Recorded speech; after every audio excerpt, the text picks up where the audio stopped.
कसे आहेत बालमित्रांनो? उन्हाळ्याच्या सुट्ट्या लागल्या, धमाल करत असाल नाही? कुठकुठले क्लास लावले, कुठल्या शिबिराला गेलेत का? तुम्हाला माहिती आहे, तुमच्यासारखं मी पण एक शिबिर अटेंड करून आली आहे, विवेकानंद केंद्राचं. मला तिथे इतकं छान वाटलं.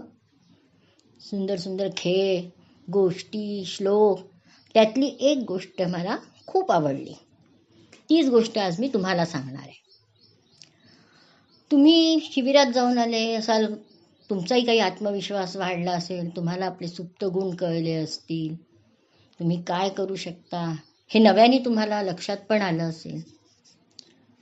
तर कॉन्फिडन्स तर आपल्याला असावा, पण ओव्हर कॉन्फिडन्स नको. तर अशीच एका मुलाची गोष्ट तिथे मी ऐकली, ती तुम्हाला सांगते. एक मुलगा होता, काही नाव नाही देऊया आपण त्याला, कारण बरेचदा फक्त मुलांमध्ये नाही, मोठ्यांमध्येही चूक होऊ शकते. वाटतं की आम्हाला सगळंच येतं, शिकायची काय गरज, मी हे खूप चांगलं करू शकतो. तर असाच एक मुलगा होता. तसा अभ्यासू होता, वाईट नव्हता तो, पण एवढंच की त्याला वाटायचं हे पाठ झालंय मला, ते पाठ झालंय मला. आणि मग काय व्हायचं, जर कोणी त्याला तो अभ्यास करायला बसला आणि त्याचे मित्र खेळायला वगैरे बोलवायला आले, उठून पटकीने तो चाललाच जायचा. आता काय, मी जे वाचत होतो नाही, पाठच आहे मला. खेळून आल्यावर एकदा नुसती एक नजर फिरवली की परीक्षेची तयारी बिलकुल पक्की, असं त्याला वाटायचं.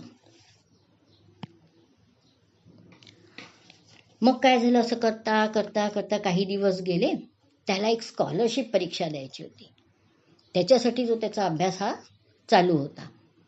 ती परीक्षा आली, त्यांनी खूप आत्मविश्वासाने ते पेपर सोडवले. पण जेव्हा रिझल्ट लागला तर त्याच्या अपेक्षेपेक्षा खूप कमी मार्क त्याला मिळाले होते. त्याला खूप आश्चर्य वाटलं, असं कसं झालं, मी तर अभ्यास केला होता. पण त्याच्यात एक गुण होता बरं, की त्याला आपली चूक जाणून घ्यायची इच्छाशक्ती होती. हे पण सगळ्यात महत्त्वाचा गुण आहे. चुका होतातच, चुका सगळे करतात, पण आपलं कुठे चुकलं ते माहिती करून घेऊन ती चूक सुधारणे हे मुख्य असतं. तर तो आपल्या गुरुजींजवळ गेला, म्हणजे मला तर सगळं पाठ होतं, सगळं येत होतं, तरी मला मार्क का कमी मिळाले असतील, है ना. काही लोक दुसऱ्यांना दोष देतात, पायसलिटी झाली, मुद्दामच मला कमी मिळाले, असंही होतं. तर त्याच्या गुरुजींनी त्याला, जिथे आर्चरी याचं प्रशिक्षण दिलं जातं, धनुष्यबाण चालवायचं, माहिती आहे ना, तुम्ही गेलाय का, पाहिलं आहे कधी बाण चालवायचं? ते एक असा गोल लागलेला असतो, मध्ये एक पॉईंट असतो, तो मेन पॉईंट असतो, त्याला लक्ष्य म्हणतात. तिथे बाण लागला पाहिजे, आणि आजूबाजूला अजून गोलगेरे असतात. आजूबाजूलाही बाण लागला तरी मार्क मिळतात, पण कमी. लक्ष्यावर भेद झाला तर जास्त मार्क. गुरुजींनी त्याला ते दाखवलं आणि सांगितलं की तुझ्या लक्ष्याकडे स्कॉलरशिपचे अभ्यास जो जितका कॉन्सन्ट्रेशननी तुला करायला पाहिजे होता, फक्त त्याच्याचकडे त्या दिवसात जे तयारीचे दिवस तुझे होते. खेळणंही जरुरी आहे, कारण शरीर तर बळकट पाहिजे ना. शरीर बळकट राहील तरच तर आपला मेंदू पण बळकट होईल आहे. पण कुठल्याही गोष्टीचा अतिरेक नको, स्वतःवर संयम हवं. याला आपण काय म्हणतो,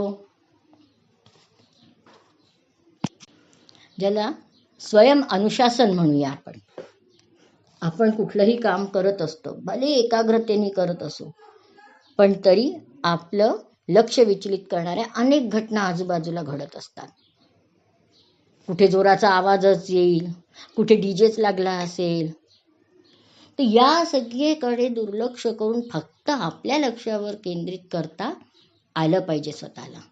यालाच म्हणतात स्व अनुशासन. आता हे गुण, एकाग्रता, स्व अनुशासन वाढवणारे असे खेळाच्या माध्यमातून हे गुण शिकवल्या जातात शिबिरांमध्ये. तुमच्याही जवळपास असे शिबिर होत असतील तर तुम्ही नक्की त्या शिबिरांना जा आणि आपलं कॉन्सन्ट्रेशन कसं वाढवायचं, स्व अनुशासन कसं करायचं नक्की जाणून घ्या.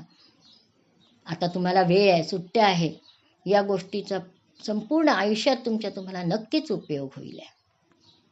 कशी वाटली मित्रांनो ही गोष्ट? पुन्हा भेटूया अशाच एखाद्या छानशा गोष्टीसोबत. तोपर्यंत बाय.